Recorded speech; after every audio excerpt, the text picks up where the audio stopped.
So you are moving to Orlando and you just got on the map and you looked at Orlando and you saw how big we really are and you realized, oh wow, you have no idea where you should live. Don't worry, I got you covered. We're gonna go over that today and help narrow that down. Personally, I think you're gonna love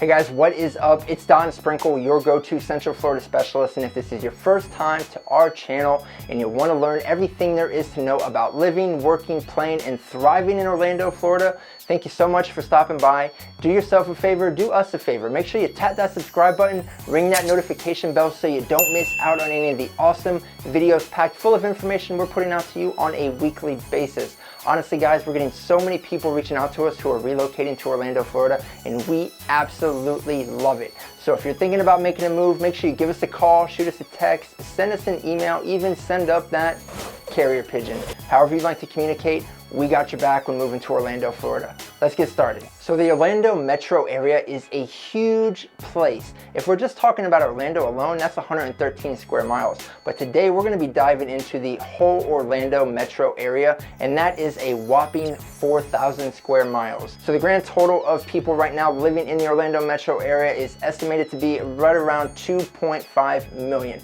That would make us the third largest populated city in the entire state. As far as diversity, as you've heard me mention in other videos, we are by far the most diverse city in the entire state of Florida. If you're feeling overwhelmed, don't be. When my wife and I first moved here about 5 years ago, we felt the exact same way. We had no idea where in the Orlando area we should live. Luckily, we had some friends that were local here that knew the area very well. They took us under their wing, they showed us around, and it worked out really nice. But I understand not everybody has that luxury. So we're gonna be covering a lot of the access points, major roadways, and this video is really going to serve to give you an aerial snapshot of the different views of Orlando, just to give you a better sense of direction and layout, and maybe an idea of where you'd like to live when you move down here. As I mentioned, today when we're talking about the Orlando area, we're also talking about a ton of other smaller cities and suburbs that we're gonna cover. There's 4 counties that make up the Orlando metro area. Orange County is home to Orlando, the city, but then you also have neighboring counties Seminole, Osceola, and Lake County that make up the entire Orlando metro. It stretches as far north as Sanford, with Kissimmee down at our southern point. When you head out west, all the way to Claremont, and then east all the way to Oviedo. So if you actually look at the map here, I-4 runs in a diagonal area across the entire state. You can first pick it up off I-95 in the Daytona Beach area, and it'll cut a diagonal across in a southwest direction right into the heart of Orlando. And it cuts right through downtown area, and it'll continue on out all the way to the Tampa area, which is about an hour southwest of where we're at. The 429 runs north and south on the west side of the Orlando area.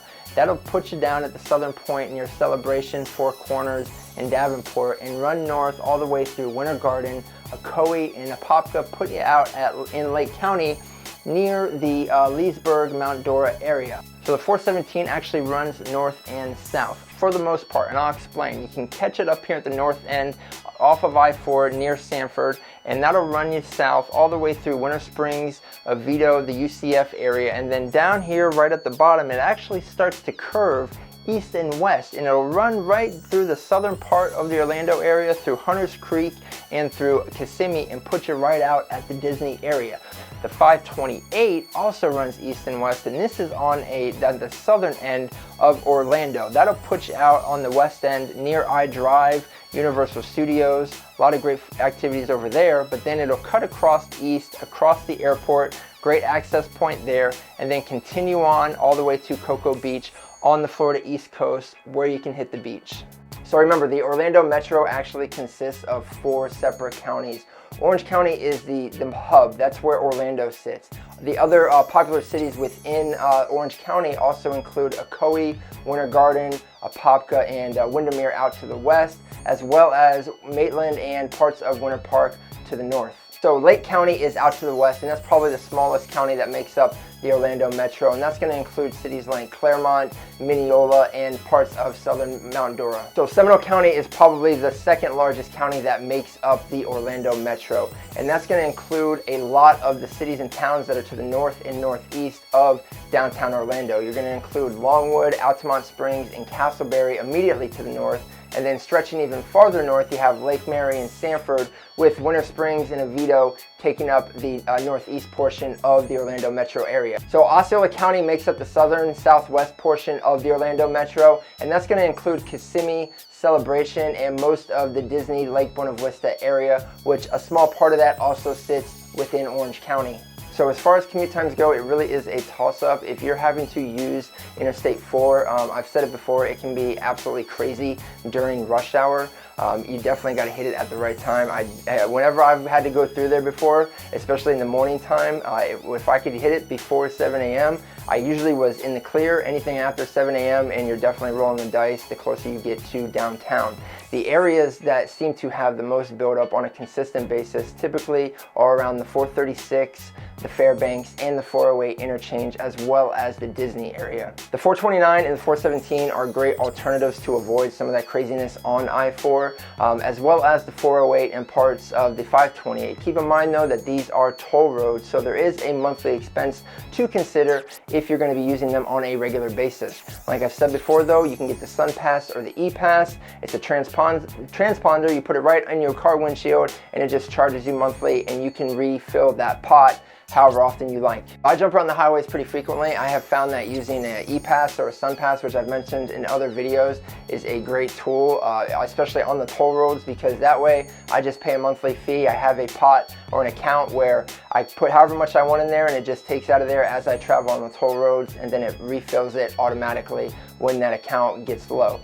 It's super convenient, super easy to use. Definitely look into it. I'll include the link down below for you guys to check out. One of the things I hear a lot from people when they're moving to Orlando is that they want to live close to the beach. Now, Orlando is centrally located in the kind of like the middle of the state, and the great thing about that and living in Orlando is that no matter where in Orlando you live, you're never that far from the beach. We are a peninsula. We are surrounded by water, so no matter where you're living, you have access to the East Coast or the West Coast. Drive time is going to be as little as 35 to 40 minutes to, at the max, maybe an hour to an hour and 20 minutes. So any day you wanted to make a beach day while living in Orlando, Florida, you could totally do it. Well guys, that's it for today. I hope I was able to give you a good overview of the Orlando metro area. Like I've said, it's a huge place, a lot of great places to live, and they all have their own unique things about them that everybody loves. The people that live there, the residents, you know, that's what they love about living there. So if there's any area that you want to know more about, or maybe I didn't cover, you got questions on, give me a shout, drop me a message, drop me a comment. All right, let me know. I'll gladly do a personal video for you guys. All right, we have so many people calling us. Like I've said before, you know, we absolutely love it. We love talking to all you guys and helping you relocate here to Orlando, Florida, and become part of our community. So, you know, you got to reach out to us though. Give us a call, shoot us a text, send us an email, even send up that carrier pigeon. However you'd like to communicate, we got your back when moving to Orlando, Florida. So until next time, I'm Don Sprinkle, and I'll catch you later.